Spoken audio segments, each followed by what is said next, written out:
Oh, yeah. Okay.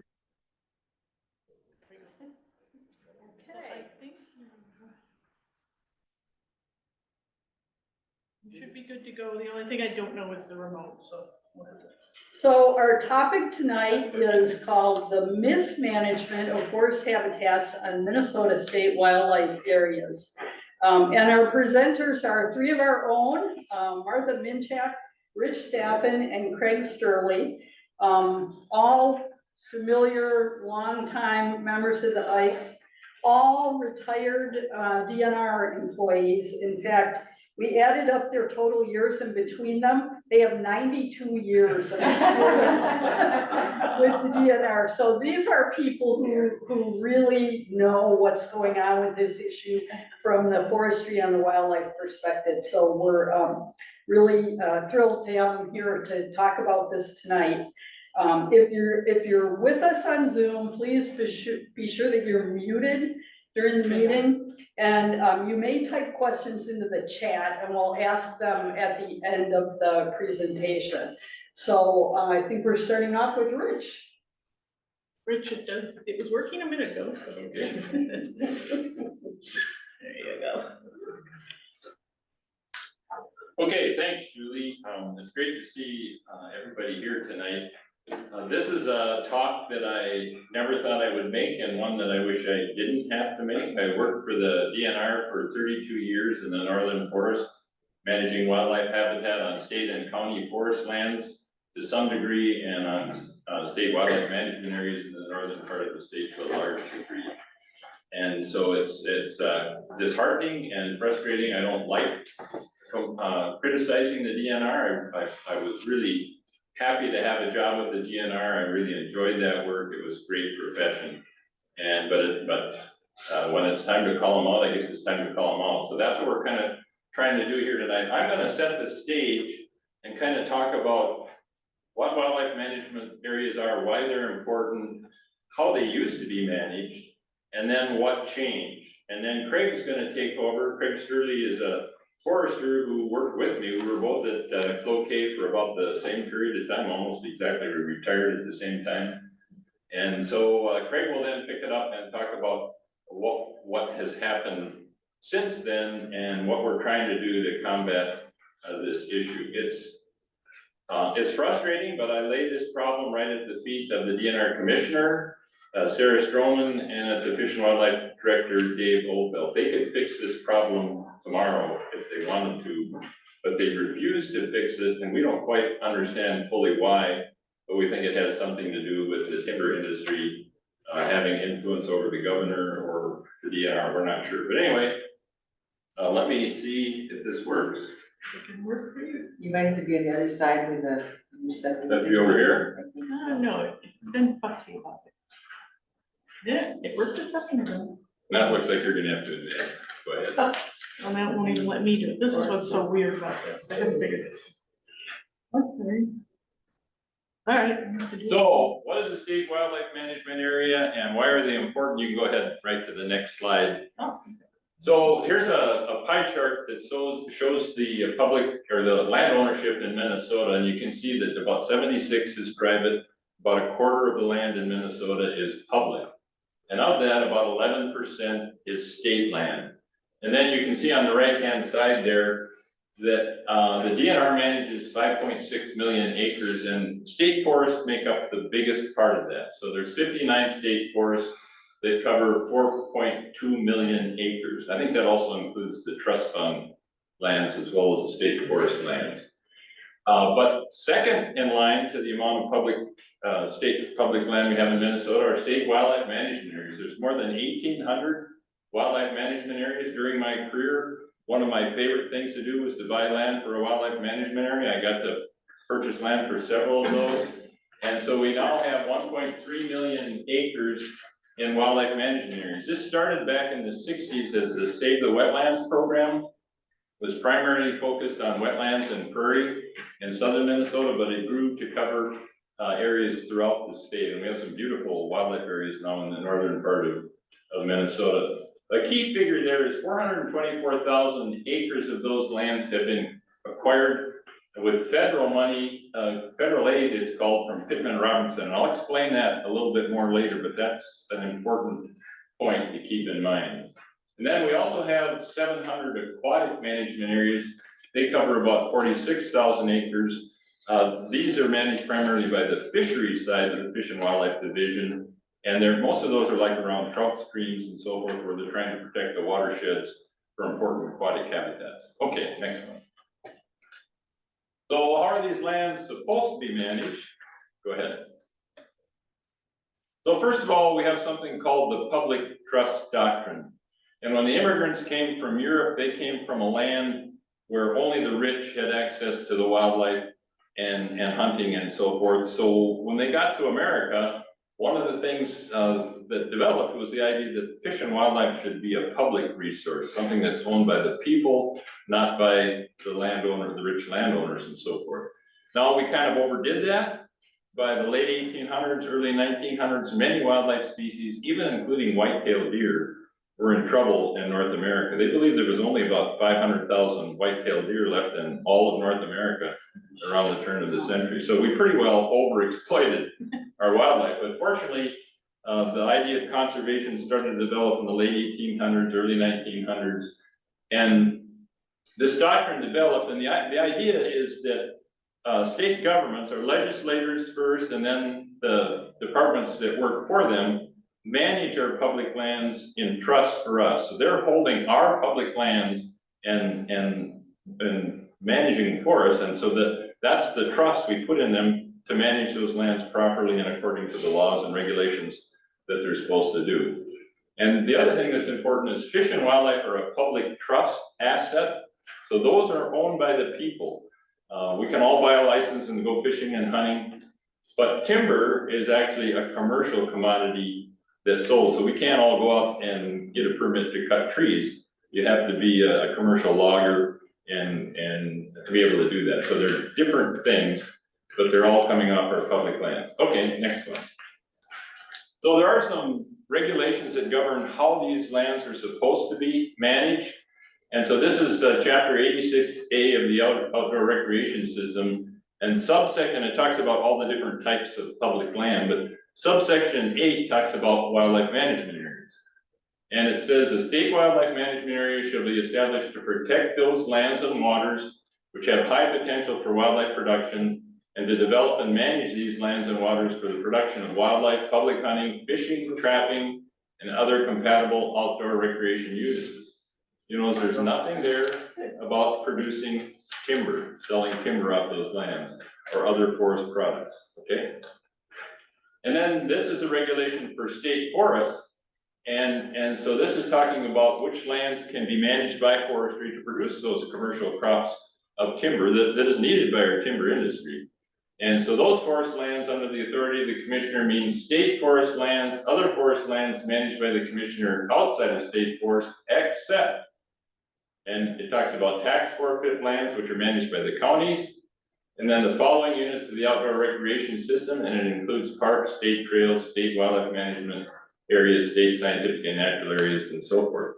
So those lands are not supposed to be managed for forest projects, and we'll find out to a large extent that's what's now happening on our state wildlife areas. Okay, next one.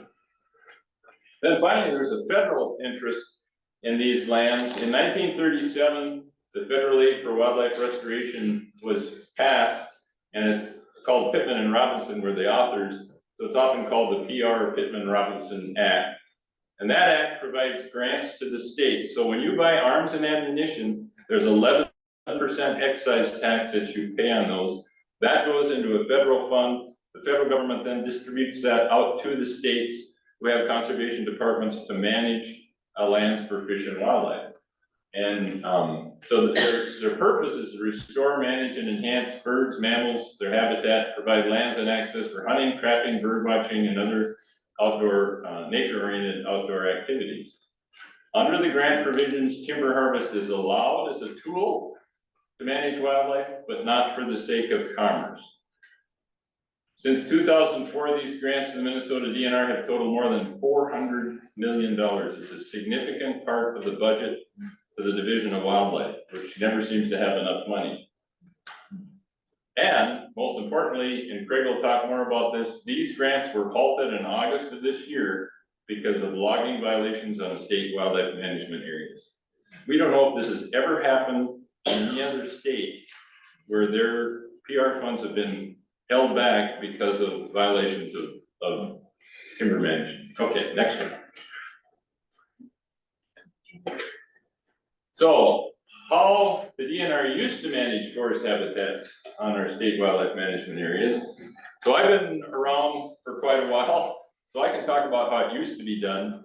Martha retired, or Craig and I both retired 11 years ago, Martha much more recently, so she may jump in once in a while and update what I'm saying, because she's got a fresher memory of some of the things that have happened. Okay. Oh, go back. I'm gonna actually talk more about this. So what I wanna do now is talk about how it used to work. So when I started working in Cloquet in 1980, and one of the first areas I started working on is a unit called the Kenosha Wildlife Management Area, which as the crow flies is only about 5 miles northwest of where we're sitting right now. It's forest habitat, not a lot different from what we have right here at the Hartley Nature Center. It's glacial moraine, so the soils there are a mix of clay, sand, and boulders, and it's actually pretty productive land for timber. Before white man got here, it was probably primarily white pine, white cedar, white spruce, a coniferous forest, red pine. And of course, most of that was logged off in the late 1800s, and then this area was also burned during the Cloquet fire in 1918. When I got there in 1980, no timber management had been done since that time. So it was all successional forest, aspen, birch, spruce, balsam, that was about now 50 to 60 years old. And so one of the fun things as a wildlife manager, then you look at a unit like that. Now the major part of that unit is a huge wetland complex for waterfall management, but there's a lot of forest around it. So our primary goal on these lands was to manage for deer, bear, grouse, which are the primary species that are hunted here. And they need some young forest mixed in with old forest. So one of the first things I did was to do some timber harvest on that wildlife area. Again, we're using timber harvest as a management tool there.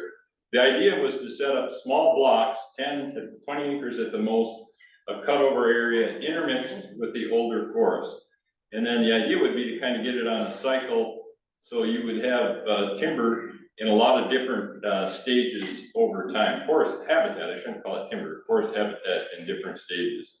And so the way I accomplished that then, and the way all the other wildlife managers in the Northern Forest did that, is we would bring in the district forester. In my case, it was Les Miller from Duluth. We would go out and look at the area that I thought would be a good place to do some harvest, and he would tell me then, well, what do you need to make it commercially saleable to a logger? And so he would help us lay out, what we needed to do, and usually it would be a bunch of patches kind of interconnected, so you had enough timber there to attract the logger to the sale, because they have to cut enough timber to make it worthwhile to be there. And then we would actually go out in the field with the forester, help mark the sale, save trees that we want, leave trees that we wanted to save. And so it worked really well. It was just it was really a fun way to work with the foresters. It's, of course, it's fun as a wildlife manager to do that kind of thing. So that's the way it used to work. Okay, next one. So how is it being managed today? And what is the Sustainable Timber Harvest Initiative and Assessment? So next slide. So the Sustainable Timber Harvest Initiative is something that came about during the Dayton administration in 2017. And there was a lot of pressure from the timber industry. They wanted to harvest 1 million cords of wood from state land. The frustrating part about that is about 10 years, 15 years earlier, around 2000, these timber companies sold off all their land because they thought, well, we'll make a lot of short-term profit selling off these lands. So now all of a sudden they're short timber, so what do? They come to the state and they lean, I assume, on the governor and especially on the DNR to get more timber. So this act provided $500,000 from the general fund for a study. They had a big computer study. They had consultants and so forth that looked at how much would it be feasible to harvest 1 million cords of wood and what kind of impact would that have. So out of that, they came up with a new target of 870,000 cords on DNR forest managed lands. And the interesting thing is they said DNR managed forest lands will continue to sustain Minnesota's rich biodiversity, provide wildlife habitat, support our state economy, contribute to clean air through carbon storage, and keep our water clean. Sounds good, doesn't it? Next slide. So, 2 years later, in July of 2019, 28 wildlife managers had the courage to draft a letter, send it to the commissioner, and say, this is not going to work on our wildlife management. So not only was state forest included in this approach to forest management, but all the wildlife areas were as well. And so they said, we do not believe it's scientifically honest or transparent to say that 10-year timber plan is beneficial to wildlife, especially on WMAs. And this plan spits out a plan cut for 10 years. So that's what they're talking about there, 10-year cut in there. So then they had some recommendations. They said it needed to make this sustainable timber harvest compatible with managing wildlife areas for wildlife diversity. They thought they should lower the wildlife target. And I don't remember exactly how they came up with 12%, but they decided that 12% of the timber to be harvested has to come off of wildlife areas. Okay, so that's a hard target. That has nothing to do with wildlife habitat management. That's a hard target that says, wildlife managers, you have to cut or provide at least 12% of the timber harvest from your lands. And they also wanted to have more flexibility on the location where areas are chosen for timber harvest. And I'll talk a little bit more about that in the next slide, I should say. Okay, let's go to the next one. They also said that this process, Sustainable Timber Harvest Initiative, failed to adequately address spatial concerns for wildlife habitat. And what you got to realize is there's a computer program that looks at all the inventory timber, and it spits out, these are the stands that are at the right age to harvest and have the right density of wood to make it possible to have a timber harvest. So then each area gets a list of those stands to look at, and then they have to harvest them. And the problem is that model does not look at the land around your unit. So Kenosha Wildlife Area is a perfect example. About 10 years into my management of the Kenosha Wildlife Area, the county owns a lot of land around that area, and they cut it all. And so there was a huge amount of young forest around that wildlife area. So all of a sudden, we didn't need to harvest much timber on the wildlife area. We had the young forest we needed. Now all of a sudden, the old forest on that wildlife area became even more important and more valuable. But the Sustainable Timber Harvest Initiative doesn't look at that. It just spits out, yep, you've got wood on that unit that's old enough to harvest, you're gonna have to harvest it. So the process would determine habitat conditions on WMAs and MAs as a byproduct of extraction. I think that's what I just said. That said it in a different way. Okay, next one. So this is a very busy table, but it just gives you a little bit of an idea of what the Sustainable Timber Harvest did. So on the left-hand side are just a list of all the different types of forest stands. I think I've got a pointer here, but I don't think the people watching can see the pointer. So there's the different forest types. The next column over gives you the average cords that were offered between 2012 and 2016. And remember, this initiative started in 2017. And the numbers to look at are the bottom numbers. So that year they offered 837,000 cords of timber on state forest and WMA lands in Minnesota. They harvested 812,000 cords. Now the next section shows different scenarios that they looked at during this process. So the first one was kind of the biological timber potential. In other words, if you cut every stick of wood out there that was possible to cut when it reached maturity or reached the age that they want to cut it, you could harvest a total of a little over 1 million cords. That would be really intensive management of our forest lands, and they're actually already being pretty intensively managed. So that was that option. Now this option here was prioritized for non-timber values, the next column over. And you see under that option, they would harvest about 557 or 558,000 cords a year. That actually would be probably the option if wildlife managers could manage all our public forest lands that we'd be shooting for. That's probably pretty reasonable to provide the right mix of timber harvest and still preserve all the different other habitat components that you want to provide out there. And then this third scenario here was about optimizing older forests for wildlife while offering 800,000 cords. I don't know a lot about that option, but that came up with a potential harvest of 794,000 cords. What they eventually decided they would do was the last column, 870,000 cords of timber. So that's what they're now offering every year, 870,000 cords of timber. So you can see they increased from where they had been by about 60,000 cords. You don't see it here, but they also said you could also harvest another 30,000 cords of ash and tamarack, I think. So it actually gave them even more wood than what it looks like. Okay, hope that makes sense. It's kind of confusing, but next slide. So these are the orders that DNR foresters and wildlife managers were given with the Sustainable Timber Harvest Initiative. First of all, they get a stand list that's going to be reviewed by the local staff, and any adjustments need to be consistent with what the model has generated. What does that mean? So any adjustments in the cut list need to be, well, let me look at the next one. Number 3 there is, as a result, there is very little flexibility to sustainably change the mix of stands. So if on the Kenosha Wildlife Area, the model spits out, you got to cut 80 cords or 80 acres of aspen. That happened to be an aspen stand that I didn't want to cut because of wildlife needs in that area.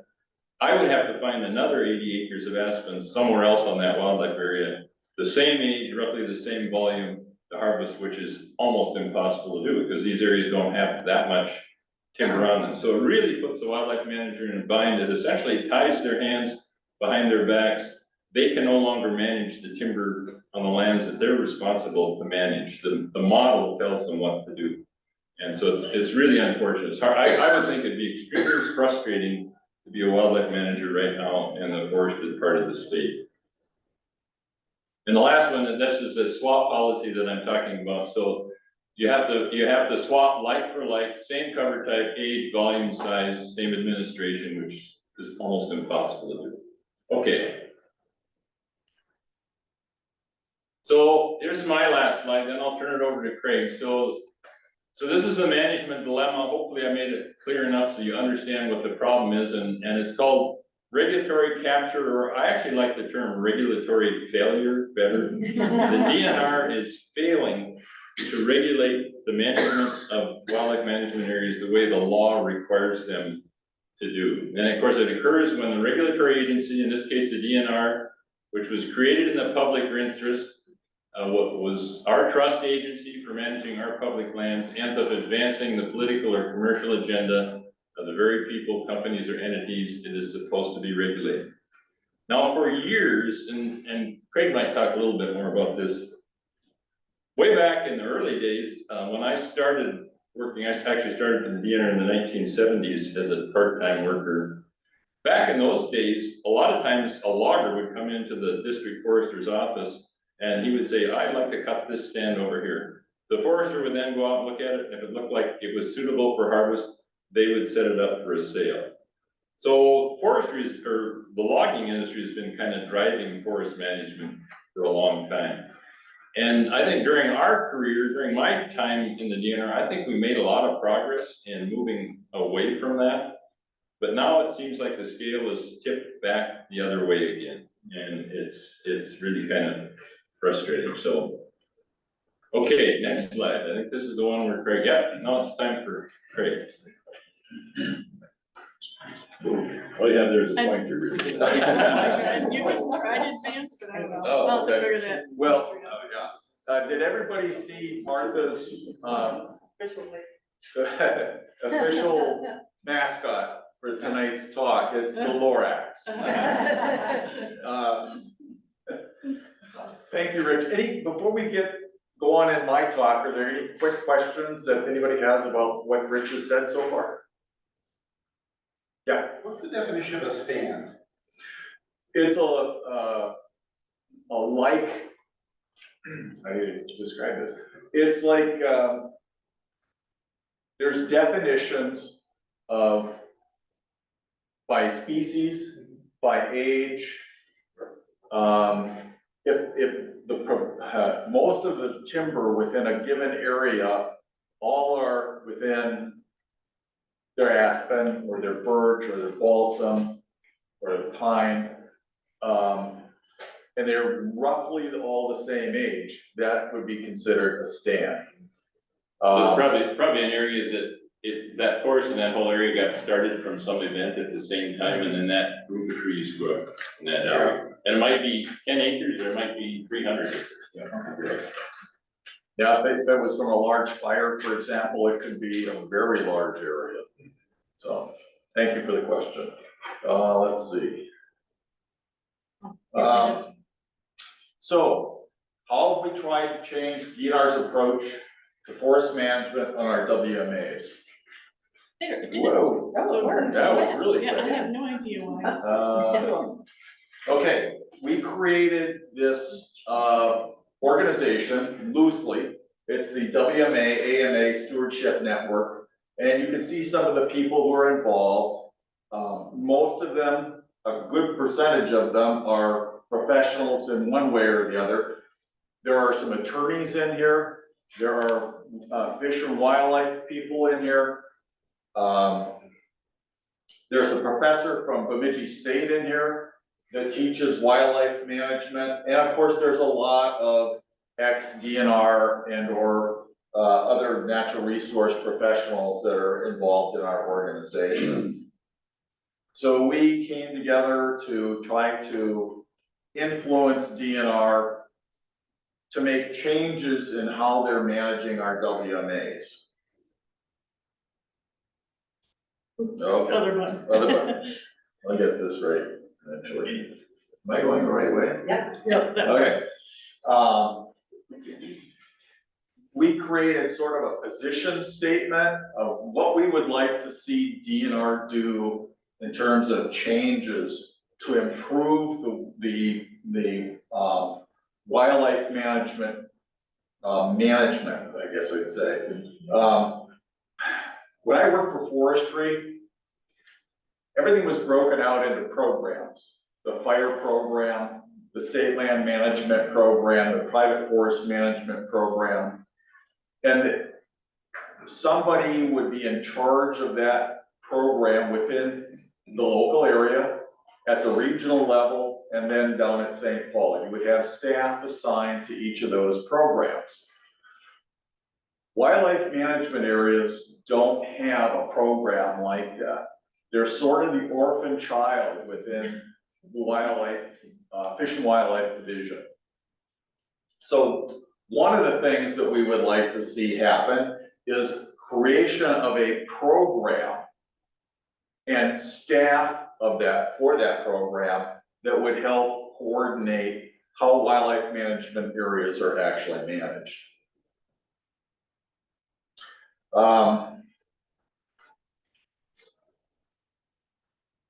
Development of landscape, wildlife, habitat and population goals and strategies to support landscape planning efforts. There really isn't a means of identifying how wildlife management is going to be done. For example, when they write up their master plans for Red Lake, Red Lake WMA master plan, or the Whitewater master plan, or Mille Lacs master plan, for the first couple of editions, there was no real definition of what is habitat, what is management of habitat. So we've encouraged them to create a definition of that so that people understand what is being involved here. And of course, having goals for wildlife populations. In most cases, there aren't hard numbers for that, it's just kind of some trends. We'd like to see a little bit more, I guess textually or quantitatively there. Achieve habitat population goals must be the primary driver of management on the WMAs. Collection and organization of basic data on forest habitats and wildlife species across land ownerships into an accessible system is critically needed, and development and use of holistic streamlined monitoring. There really isn't a very good monitoring system for a lot of the species involved. So we met with DNR for the first time on January 16th, 2020. We had tried for some time to set up a meeting. This was the first time we were able to get together. And we had some heartfelt discussions with them and came out of the meeting feeling like they're listening, but at the same time, they're not. They're hearing us, but they're not going to listen to what we have to say realistically, and they're not going to change anything. It's been 4 years now. Yeah, it's 4 years on, and that's still the case. They still don't have any intent of changing in a positive direction for wildlife.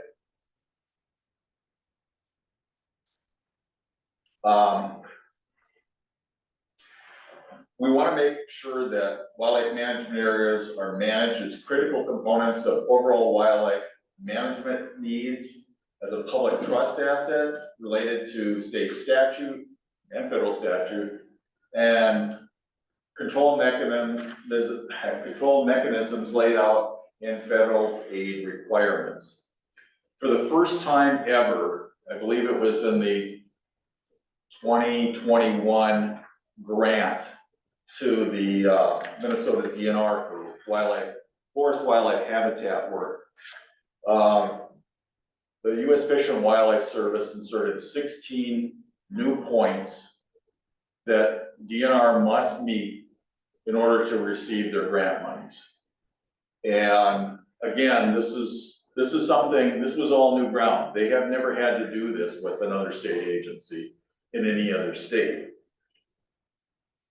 And those 16 points basically evolve around, you will manage these lands for wildlife habitat purposes and not for commercial timber purposes.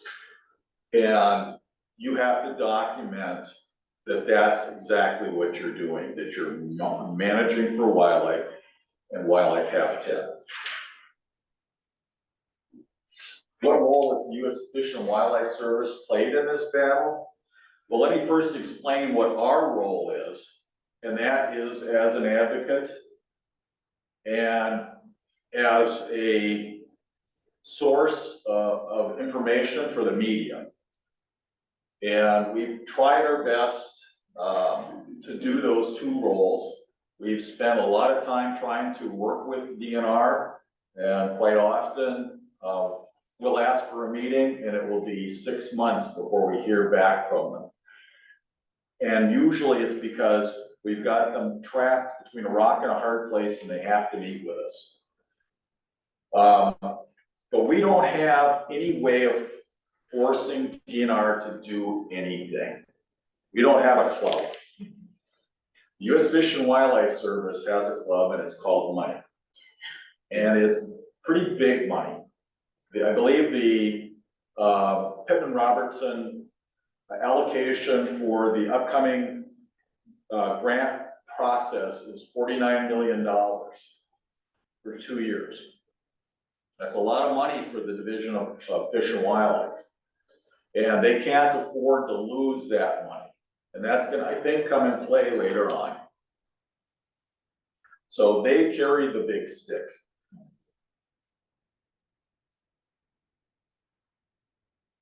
when we met with the Fish and Wildlife Service several months after meeting with DNR, they made it clear that this is your money as sportsmen, as outdoor users of the WMAs, this is your money. And if you're concerned, we're concerned. Now, to be perfectly honest, when we went to them at this meeting, they already had it on their radar. They knew things were going awry already.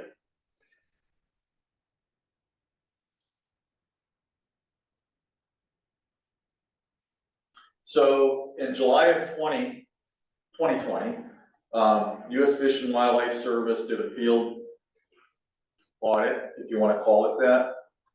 They went out and checked timber harvest and forest management on WMAs, a couple of selected WMAs across the state. And they came out with findings and conclusions.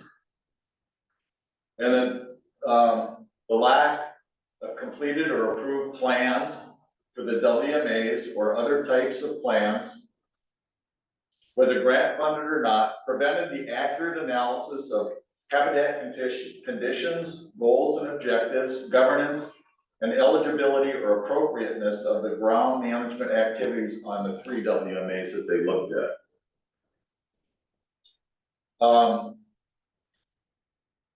There's a state statute that when a wildlife management area, a large wildlife management area, major units is what they call them in the statute, when these are created, they are supposed to have a management plan. And the management plan is supposed to be updated periodically.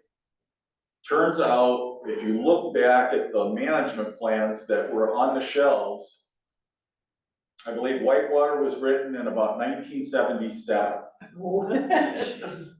Red Lake was 1980 maybe. And I think Mille Lacs was about that same vintage. So a lot of these, I talked about this being an orphan program. They have not kept up with their management plans on these major units. I mean, Red Lake is almost 1/3 of a million acres. And they haven't been keeping up on the plans. And it's probably going to be true for the other units that they're rewriting the plans for. So DNR recognized that fact that they were kind of arrears in these plans, and they are now focused on trying to get most of these plans up to date. Uh-oh. I got it. I'll just move it for you. Thank you. I don't know. So here are the recommendations from the Fish and Wildlife Service audit. Short or complete WMA planning. Show or complete policies and documents that document fish and wildlife decisions and approvals of timber harvest decisions on WMAs. Plans must show that timber harvest locations and methods are planned in advance with the purpose of increasing the value of wildlife habitat and related recreational opportunities. Agreed upon areas for timber harvest must clearly show that the harvest is not primarily for commercial forest products purposes. And on WMAs, DNR must only cut within the limits of the approved WMA plan. You need an advance. Give it a show. I don't know what changed. Did it freeze up on you? Second? There we go. So there's been ongoing dialogue between US Fish and Wildlife Service and the DNR probably for 4 years. Okay. We've been involved that whole time as well, trying to influence not just DNR. We also reached out to the Minnesota legislative auditor and asked them to do an audit 2 years ago on this program. And unfortunately, we had a lot of competition that year and did not get selected as one of the subjects for investigation. We'll go on to the next one. What recent events began to move the needle? Everything changed on August 7th, 2023. Go on to the next one.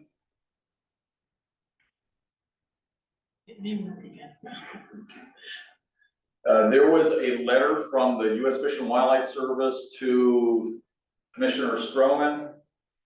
And in that letter, it said specifically the DNR has acknowledged that it sold timber permits without providing the necessary advanced documentation of the habitat purposes of these sales to the service as specified in the grant.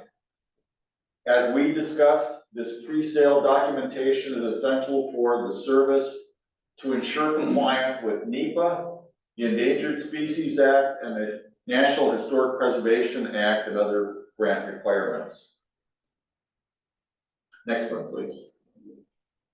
They stated 3 requirements in the U.S. Fish and Wildlife Service letter. The DNR will not offer for timber sale on any state wildlife management area or aquatic management area. The DNR will submit documentation to fulfill the remaining conditions under the grant to the service before additional reimbursement will be approved. The service will hold the 23 to 25 fiscal year 23-25 Minnesota State Wildlife Management Area grant until both the service and the DNR agree all grant compliance and documentation issues are agreed to as described above. Next, please. Later that day, Tony Kennedy, I imagine that letter went out to the media because I got calls from Tony and John Meyer, both outdoor writers. So apparently they got a feed on that. We didn't.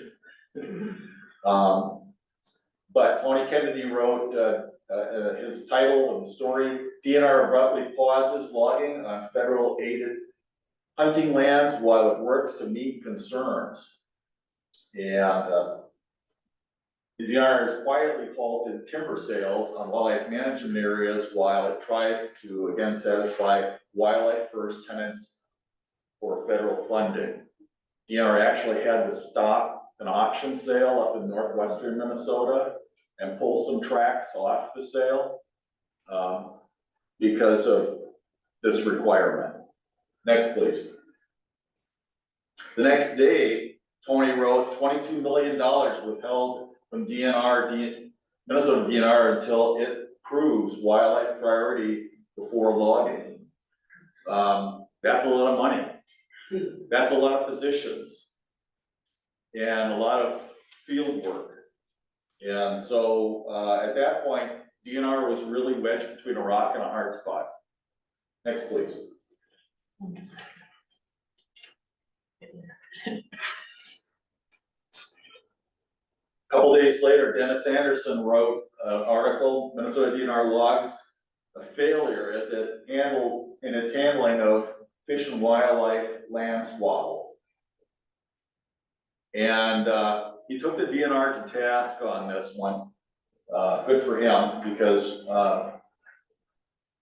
we've been working with the media. They were well aware of what was happening, but they were waiting for the Forest or Fish and Wildlife Service to make this kind of an action before they really opened up and started covering this thing in detail. Next, please. Logging on these lands has been in dispute since DNR field staff wrote to Commissioner Sarah Stroman 4 years ago saying it was scientifically dishonest to claim, as DNR administrators were, that logging on the two areas, WMAs and AMAs, was occurring primarily to benefit wildlife. The truth of the matter was it was being done to push cords and boards. Next, please. This is Steve's quote. This issue has been in the news for 4 years. Dear Commissioner, Deputy Commissioner Steve Thorne, in an email to the Star Tribune, yet Walls, and we have reached out to Governor Walls multiple times and have heard absolutely nothing. Governor Walls, has done nothing to prevent the DNR commissioner from violating the law and endangering millions of dollars of critical funding. Whether he has been hoodwinked by the commissioner or knowingly approves her actions, allowing this disaster to unfold is simply bad management. I have to agree with Steve. It's not good PR and it's not good for our resources. Next, please. What it means when the U.S. Fish and Wildlife Service shuts off Minnesota wildlife habitat funds. It says, the grants have totaled more than $400 million since 2004, a pillar of DNR funding, particularly for the section of wildlife. But logging violations halted that money flow. Next, please. Both sides are taking it very seriously to get it corrected as soon as possible. Do we have a date we are shooting for? No, not yet.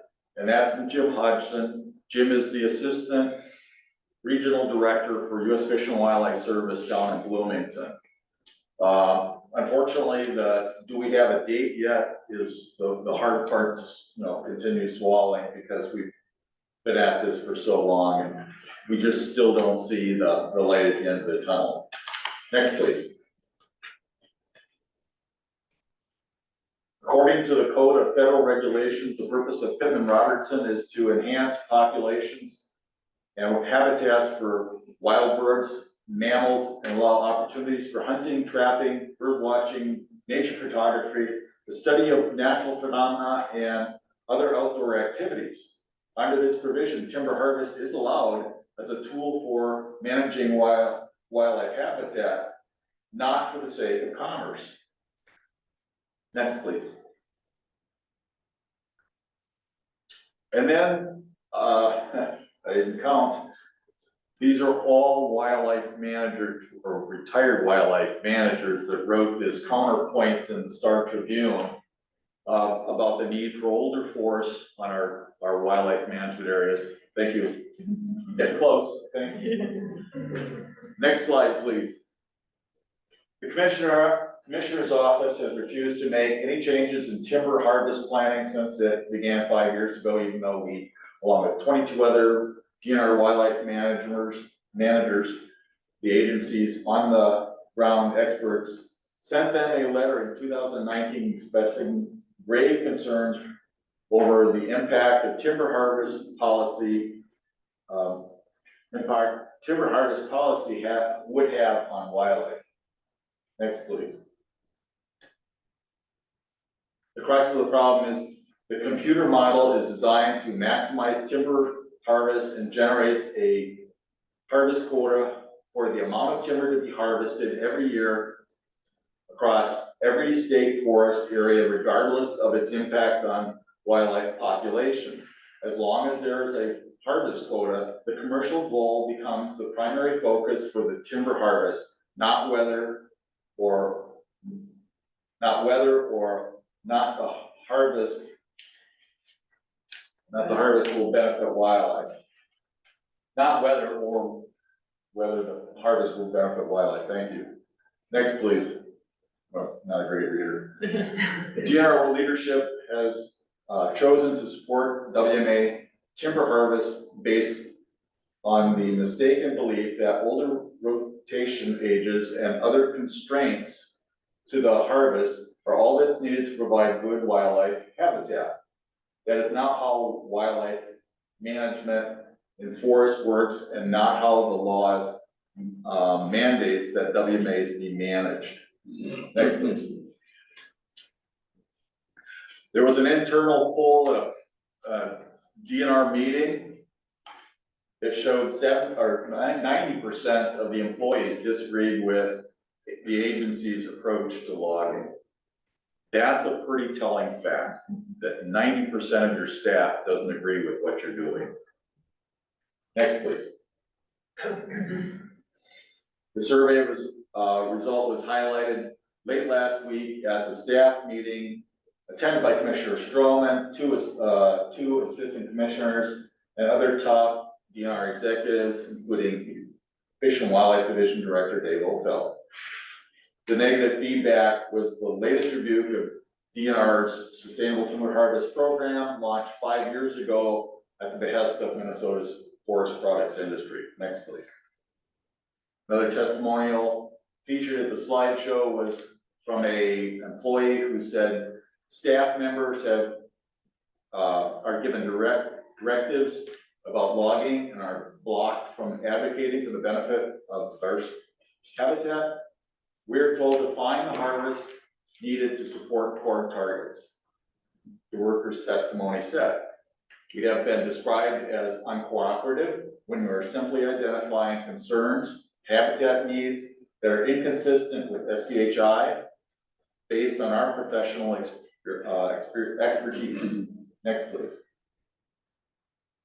Besides encountering early criticism from DNR wildlife staff, the program was dealt a setback in 2021 when the U.S. Fish and Wildlife Service banned the DNR from touching trees on 86,000 acres of LUP wildlife lands in northern Minnesota originally included in the Sustainable Timber Harvest Pool. LUP lands are federally owned. They're managed by the DNR as part of mostly the Red Lake Wildlife Management Area. And the Fish and Wildlife Service was upset enough that they basically kicked the DNR off of these lands and will not let them do any timber harvest there right now. Next, please. Millions of federal wildlife grants, millions in federal wildlife grants unlocked for DNR after agency flagged for non-compliance. And this is sort of where we're at right now. The U.S. Fish and Wildlife Service has released those monies. I don't know why. Let's go on, please. Slight update on that, Craig. They did not release the funding in the forested part of the state. Oh. Only, and that hasn't shown up in the media. So, some of us were not aware of that either. But recently, I've learned that they released the money for the prairie part of the state and for wetlands units, you know, so the rest of the state, not the forest. Okay. So there is a Still little bit withholding. more Yeah, there is stranglehold hope. there. I was not aware of that. Right. Fish and Wildlife Service said there's no record of a similar hold on grant money to any other state in the 86-year history of the so-called Pittman Robertson and Diggle Johnson Wildlife Restoration Acts. Diggle Johnson is just the flip side over on the fisheries aquatic side as opposed to wildlife. Very similar funding. Logging isn't bad and no one says it shouldn't occur on these lands.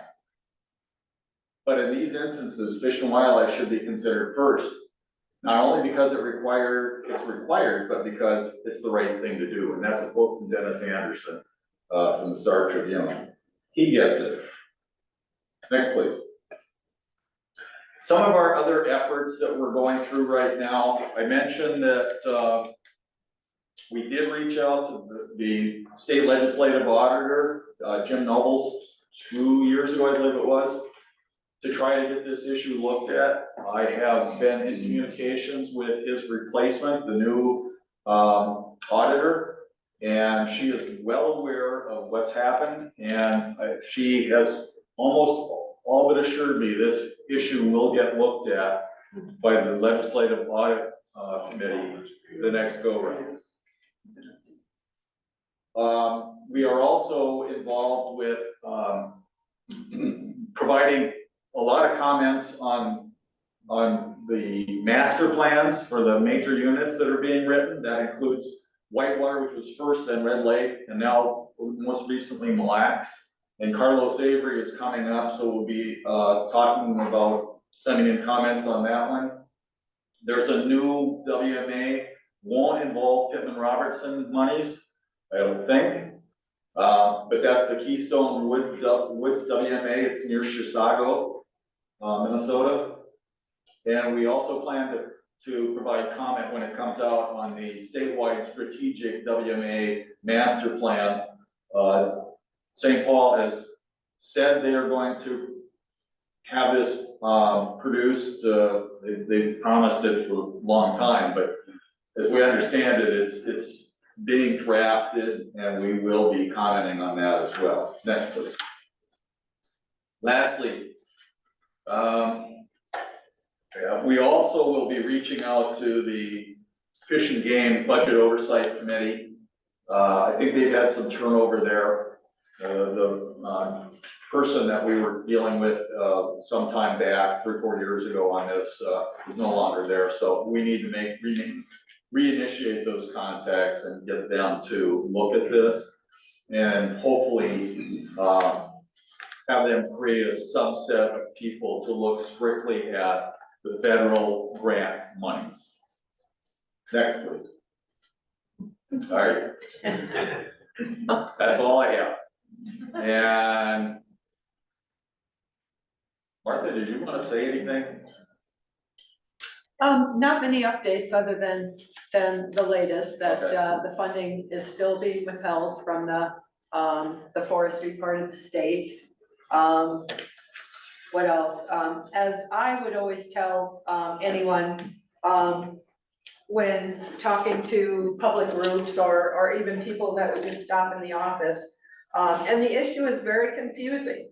And when we sent the letter to the commissioner, we were labeled as just a bunch of whiny wildlifers that, you know, we're just resistant to change and we don't want to see something new, this new management strategy. And that wasn't the case at all. All of us have always worked, like Rich and Craig, with our local foresters, and we would set up sales the way Rich described, and that was the way it was always done. The difference here is that's hard for members of the public to understand, is that for the first time, we were given the quota targets and also rotation ages on our WMAs. And rotation ages means that when trees get to their most valuable level for whatever type of species that is, so say aspen, a good rotation age for them can be up to 60 years. And if you want them for timber, for best quality, it's sometimes thought to be at 40 years. And that's when they'll achieve their maximum size and be good for timber products. Well, on WMAs, we were always given the ability to hold those rotation ages to the maximum possible for wildlife value. So things like cavities, when you get a little bit of internal rot, that's fine on a WMA. It's not for timber management. With this process, we were forced to add rotation ages onto the WMAs, and those were set a little bit above surrounding lands, but still, why do we have a rotation age on a wildlife management area? That's not the purpose of why we're managing timber on the WMAs. So that was very different and hard for all of us to swallow. We don't understand why the commissioner or the governor or anyone else is allowing this to go on, where we're working against all of our policies and statutes, against everything WMAs were designed to do. And so years ago, we stopped managing any old forest. And so Rich kind of talked about it, that surrounding the WMAs, most of the timberland is cut very aggressively. And so when we would plan our timber harvest, when we would get together with our foresters every year, or planning our 10-year harvest, we would always design the WMAs to hold some of that older forest for things like Fisher and Martin that need large cavities, even wood ducks, things like that. So for other elements, rare plants, outside of the SNAs, we only have so many SNAs and so much old growth around the state. And so WMAs kind of supplemented that. Well, years ago, more than 10 years ago now, we were not allowed to manage old forest. It was called extended rotation forest. So we would take the commercial rotation of 40 years, and we could add another 50% to that, so say like 60 years or more on WMAs, and that was taken away from us before any of this even happened.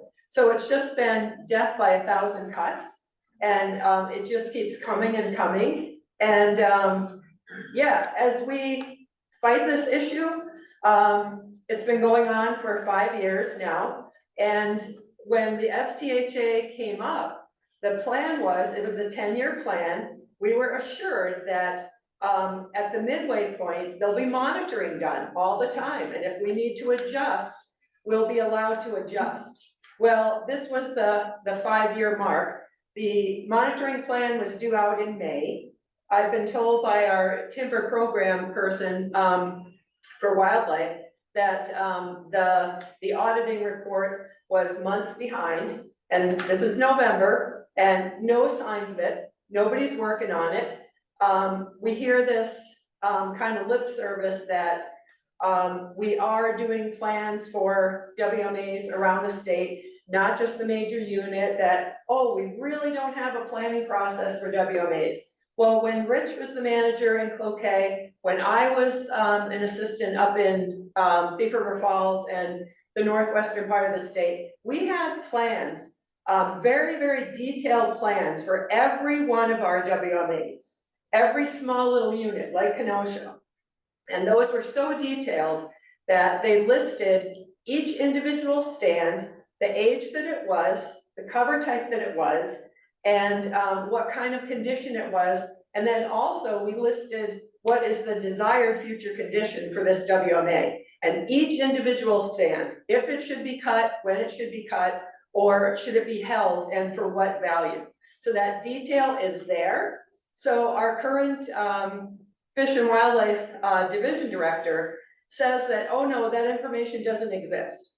So on these major unit plans that Craig and others have been commenting on, they've removed any metrics whatsoever from the plans. There's no measurement, nothing to account for. You can't say, if you don't have a plan or a map or a goal, any road will get you there. So how is this a plan? And that's basically what our comments have been to these major unit plans, that they're not really plans. They don't discuss any of that. They don't mention timber harvest. They don't mention cover types or age classes. And I don't know if they've gotten any better. Whitewater was the first plan. Everybody provided comments to that effect, like, where are the metrics here? What are you measuring? How do we know if you're successful? And they said that the Whitewater plan was going to be the template for all the others. And they just watered that down like crazy. So I think the Red Lake plan got slightly better. I don't know if the Mille Lacs one is even better, but we said, you know, the small little Kenosha plan has much more detail and is a much better plan than the plans for the major units. So, and like I said, when I was in northwestern Minnesota, we were mandated the last few years that I was up there to develop plans for every single one of our WMAs, whether it was 40 acres or 40,000. And so those plans are out there, but they're just being ignored by our regional managers. And I think that direction is coming from St. Paul. And it's all just smoke and mirrors to me. And all of this, they keep assuring us that, yep, we're working on this. We've got a process, we're developing plans. We'll develop an annual or decade-long planning process like fisheries has. So fisheries has a long-term plan for all of their lakes or rivers that they manage. And so they know we'll manage 10% a year over their 10-year period. And so they know where they're going to put their funding. Wildlife doesn't have anything like that. And so that's what the division director is saying, that we will develop. If I talk to anybody currently working in the division, nobody's working on this. It's all just about checking boxes. The Fish and Wildlife Service said, you will do this, this, and this before we release the money. So you will release a letter to your staff. So the commissioner or the division director write a letter to the staff. They have no intention of following through on any of that. There's no teeth in anything. Internal communications has indicated they have no intentions of doing any of this. It's just like waiting out the clock. And as we all say, the feller bunchers and the chainsaws are running while all of this goes on. There's a moratorium on, cutting on some of the WMAs right now. It was too late, for the northern hardwood stands that, I set up a sale on with, my local forester, who's now retired to, Jim Kelly. But, he and I disagreed with our managers and said, these sales should not be cut on these northern hardwoods. They were treating them like aspen, they should not have been. Jim and I both agreed that we should set aside these, stands and acreages for another 10 to 15 years and improve both the aspen and the northern hardwood generation. And instead, we were forced to, put up sales on those, stands. And I think they started to be cut this fall. And, Jim, as a forester, said it's not silviculturally sound. And so they're running over all the beautiful northern hardwoods regen. So they're gonna destroy it, going in there to get some crummy aspen out, basically. And I just say, you know, the public driving by these stands into the Cloquet Valley or whatever else, you don't understand, most people, what this means and what the implication is, especially for white and red pine stands. And it's killing the foresters probably more than it is the wildlifers, that some of these foresters, like Jim Kelly, who just retired last year too, he's like the 5th generation of forester working on some of these stands that came down from foresters before him, and they managed them in trust, and with the intention of the original foresters in mind. And some of these stands, I would argue, rival some of the stands that you would see in Itasca Park. Big, beautiful, super canopy, red and white pine. Well, according to this model and this plan, the foresters are allowed to thin within those stands, and some of them are natural origin, white pine, red pine. Some of them were plantations that have been thinned. But if you didn't know, you would think that some of them were natural origin stands. They're being told that you will thin them a certain number of times. And the last treatment is you cut everything, including these beautiful super canopy seed trees. And then everything will regenerate and you will cut it again at 60 years. That's it. So these big giant trees will only get to about this big and look like every plantation you've ever seen. And the public doesn't understand that.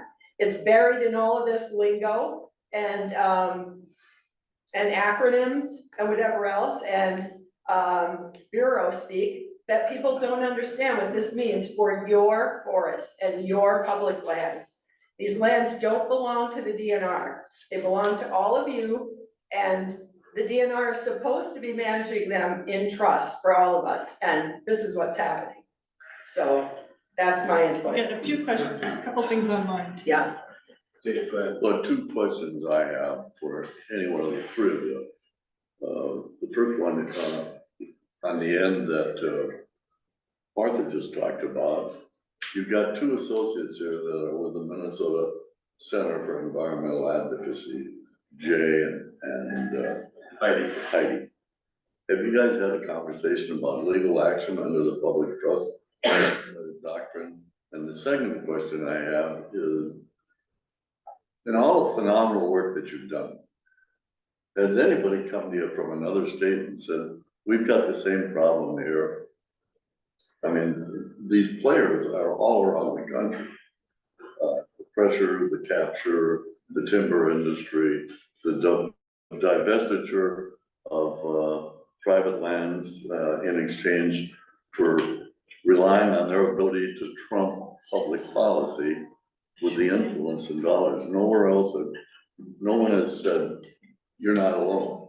No, I haven't heard that from any other individuals or organizations, but and I, particularly on WMAs, where the mission is so clear cut in terms of statute, it's hard to fathom. I mean, we had our, I didn't have, Gary Drotz, who is a retired wildlife manager, had a conversation with, Jim Hodgson, the U.S. Fish and Wildlife Service, not too long ago. And they were over looking at what happens at, Michigan on their WMAs. And Jim told him, over there, they absolutely bend over backwards to make sure that wildlife management areas are managed for wildlife, not for timber. So we have different organizations here in the Lake States going in different directions on this same principle. And the fact that this is the first time the U.S. Fish and Wildlife Service has had to deal with this, and for the lifetime of the Pittman Robertson, that's to me very telling, that our commissioner and this DNR have kind of gone off the rails, to be perfectly blunt. They are not managing in the way that previous administrations have managed, in any stretch of the imagination. Dave, on the legal side, you know, we've been getting comments from MCEA on these master plans. And based on the kinds of questions they're asking, we get the impression they're kind of laying the groundwork for legal action. Okay. To see how they answer. I know they're stressed out with the mining issues they've got. They're doing phenomenal work for the state of Minnesota. They're a great organization, but they've got limits like all the rest of us, capacity issues and so forth.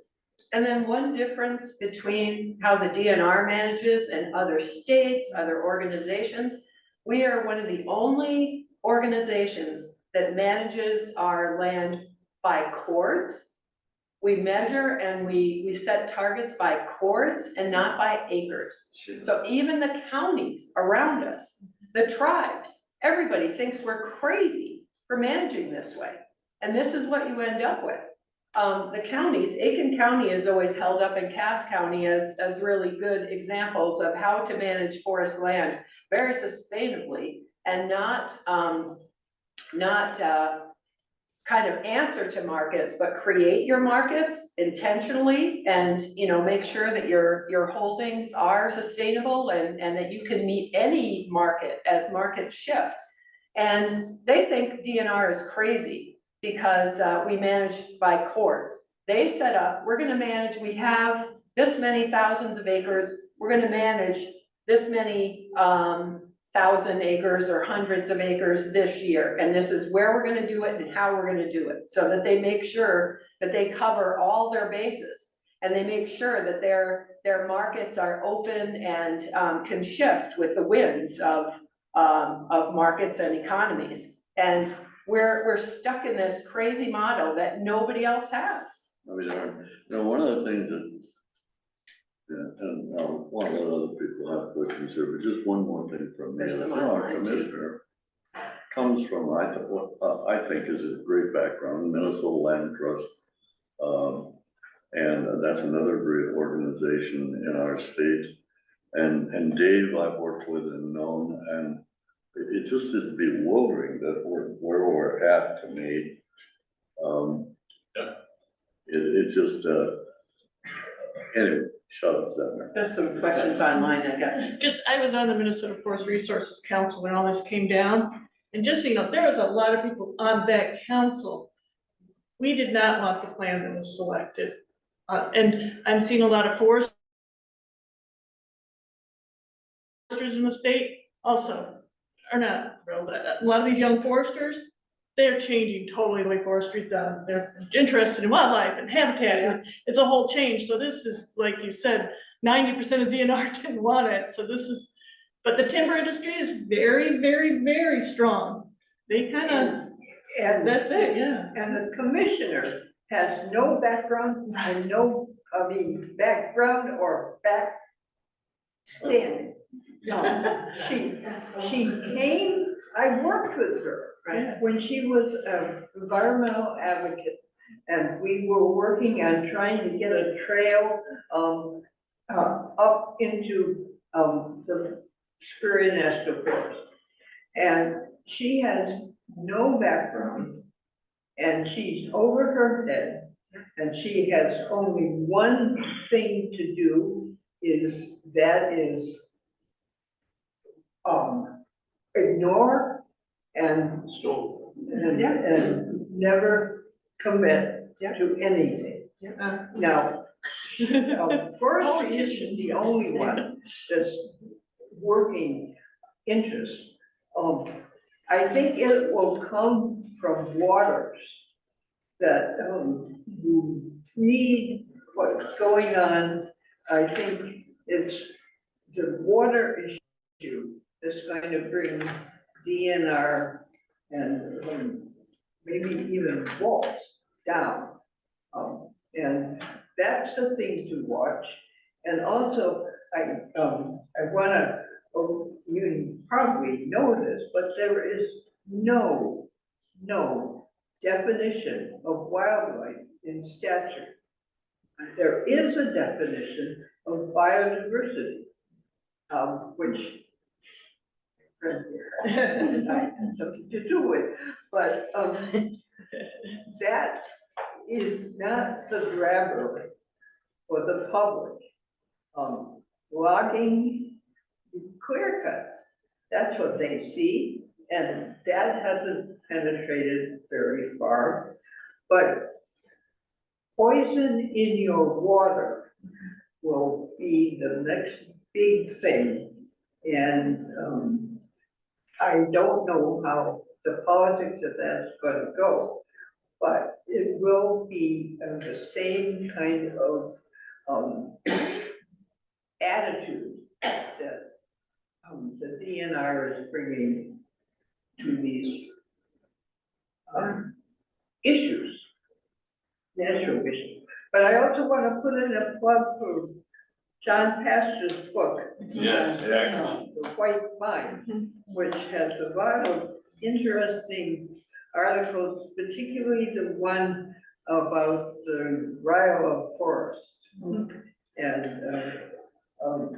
there is a lot out there that the DNR is in the world, that the DNR isn't paying any attention to.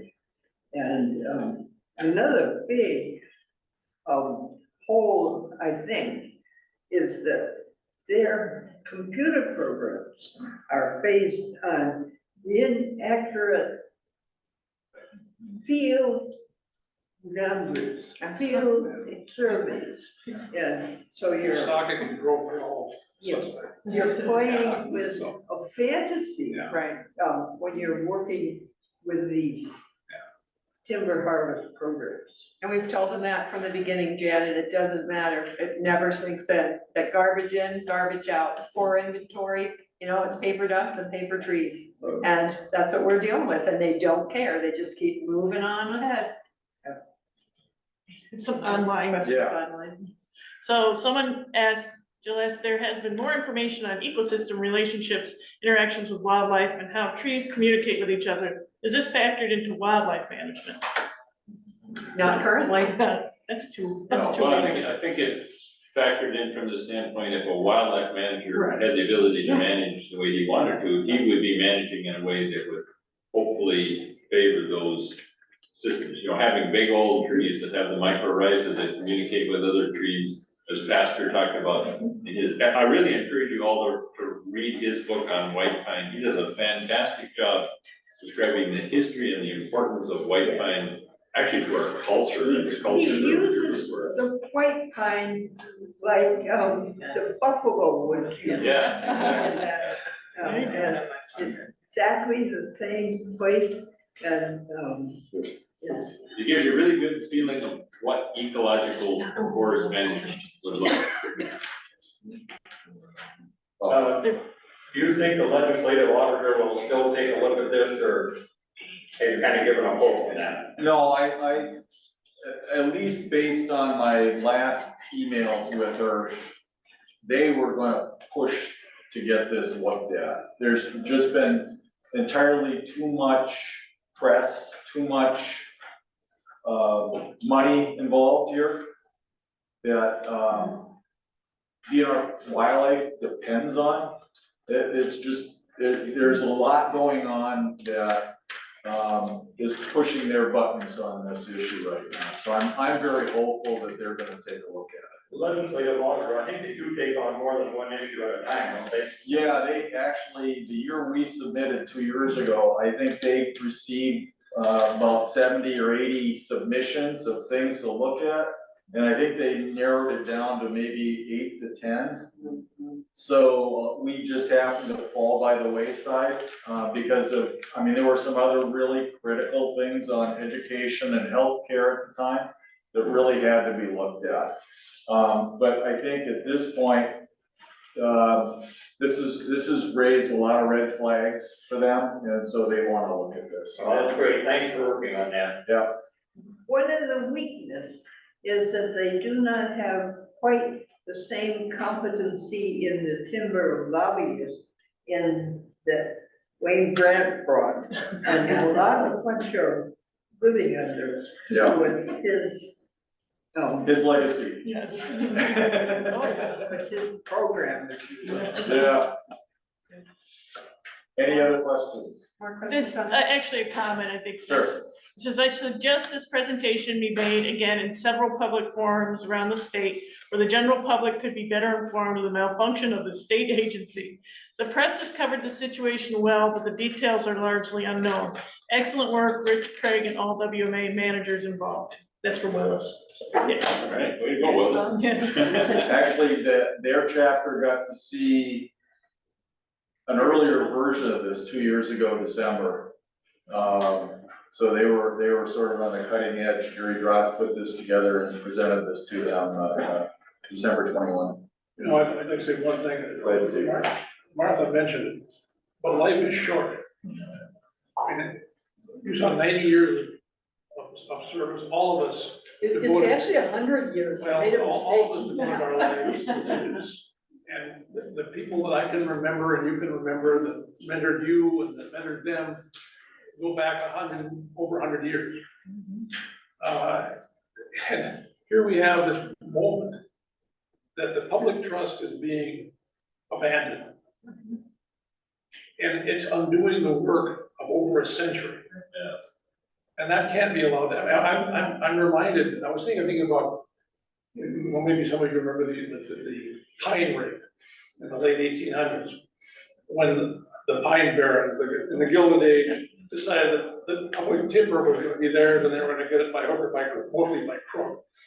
And there was a massive investigation, you know, it led to all kinds of changes in public land ownership, and that led to where we had as an understanding of what we as land managers needed to hold sacred. And it held for damn near a century. Yeah. And now it's just fallen apart. And we're lucky in Minnesota to have 5.6 million acres of public lands. If we were east of the Mississippi entirely, we'd have more public and state lands than any other state east of the Mississippi. We're more like a western state than we are an eastern state. Most western states have much state land.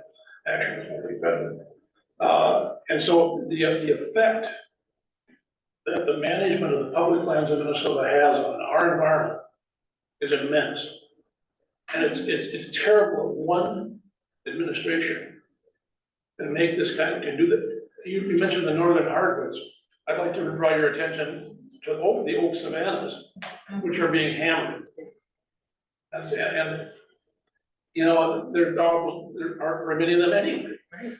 You know, but they're gonna get the rest of them, whatever they are. So this is serious. This is a denial, an abandonment of the public trust, the abandonment of values that public land managers have literally held sacred. I mean, this was important. This is extremely important. And now it's even more important. You mentioned pastor's book, but some of you have seen the reporting on the new national climate assessment.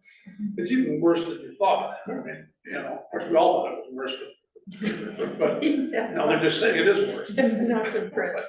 Well, I think, And then there was a major study that just came out in Nature on the 13th about the ability of forests to capture carbon. and sequestering. And there's a lot of happy talk about forest management by the timber industry, that they're gonna solve the carbon problem like that, but they all want to do short rotation. Yeah. Monoculture, basically. And this study says, that ain't gonna work. The way you're gonna capture and sequester carbon is to allow forest areas that they exist to grow to their maturity. To become diverse and old. And that's the way you capture and sequester carbon. And we've got 5.5 million acres of public lands, and we're gonna take it for short term. Pulp and paper, come on. So two quick things, that I forgot to mention. So, our previous area forester, John Polachek, was here when Craig and Rich and I were still working, and he's still very active at Boulder Lake and whatnot, and is an avid hunter and angler. And when all of this first started hitting the press, he came to me, and he's very familiar with Kenosha, lives, 10 miles away or so. And I told him that in just my 23 years in Duluth, every stand in Kenosha was either harvested or on the docket to be harvested over this next 10 years. And I didn't even think about it in this way, but he said, well, that's a 30-year rotation age. You haven't even been here 30 years, and the whole area is going to be cut in a 30-year rotation. And that really hit me like a ton of bricks. I just didn't even, realize that. But yeah, other people that are out using the land, hunters and anglers, are noticing. But those folks that don't get off the main, even the county roads, aren't seeing it. But I was just doing a survey, a small mammal survey that I do all the time off the Carroll Trail in the Cloquet Valley Forest, and could not believe the cutting around there. And they're supposed to, by regulation and policy, foresters are supposed to leave reserved trees or patches. And generally, I look at trees that I marked at Kenosha on some of our sales, and I saved a lot of big, good seed trees of a variety of species. And the areas that I went down, some of it's county, some of it's state, I put down one of my snow measuring sticks that's over a meter, so over 3 feet long. And some of the white pine stumps were longer than that stick. And none of those were reserved. There were not large white pines reserved. There were a few, crummy aspen and teeny tiny maples or whatever. And so, they're not even following best management practices when they are harvesting what they're harvesting. And I think that's stuff that the public just doesn't pick up on, but just, yeah. One of my big concerns is that we developed these guidelines, forest management guidelines, and DNR has tipped it on its head by utilizing the recommendations as maximums instead of minimums.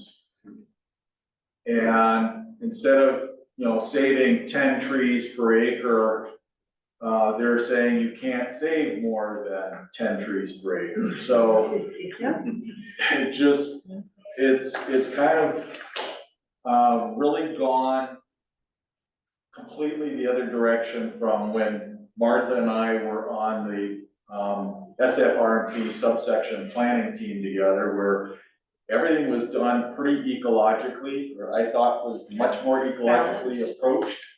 Now it's just all about cords and boards. Craig, reminds me back when I was in my 20s, I would hear a forester say when he discussed forestry management, let the site tell you what should be done. Listen to the site. Or a fisheries manager that said, let the river tell you what it can do. And if you move away from this topic, wherever I go these days, whatever the state I'm in, we're hearing agency capture. We're hearing really well-informed, passionate people, disillusioned, burned out. We've even on our Upper Mississippi River Initiative project, we're delighted for their presence, have had 4 senior vice presidents of bar engineering join our work, because they will tell you with as much passion as any environmentalist, they've watched the Minnesota River watershed over a half a century, and they're devastated.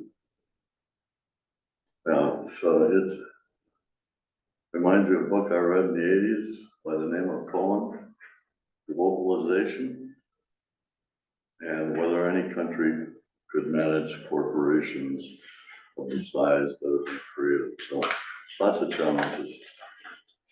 Louise, did you have a question or comment? I think it's too late, so that's okay. Okay. We can talk more after. Yeah, We'll stick around, and if people got questions, come up and talk.